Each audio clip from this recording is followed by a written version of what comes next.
Hello everyone, welcome to a video about making alcohols. Now when we talk about making alcohols, we are mostly interested in making ethanol because ethanol is the most common and most used of all the different alcohols. First we'll talk about fermentation. Fermentation is a natural process which involves taking glucose, which has the formula C6H12O6, and you break it down in the presence of yeast,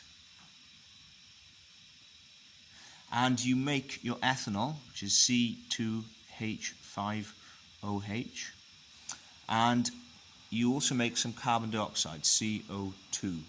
Now we need to balance this equation, so we've got 6 carbons on the left hand side, and we've got 1, 2 and 3 on the right hand side, so we put a 2 in front of that, and now we've got 5 carbons, so we need another 2 in front of there. Let's just check the hydrogens. They've got 12. 2 times 5 is 10, 2 times 1 is 2, so that's 12 as well. And the oxygens, we've got 6. 2 times 1 is 2, plus 2 times the little 2 there is 4, so that makes sense. Great, so the other option is hydration of ethene. So ethene, as we know, has the formula C2H4. It's got a carbon-carbon double bond, it's an alkene. Now, as you know, we can carry out addition reactions. So we can add water to ethene. We need the water to be steam. So we need a high temperature and we need a high pressure for this reaction. And we also need an acid catalyst, of course. And what you end up making is ethanol, which is C2H5OH. And there are no other products because you've added all of that water across the double bond to ethene in an addition reaction. Now, there are a few differences between these two reactions.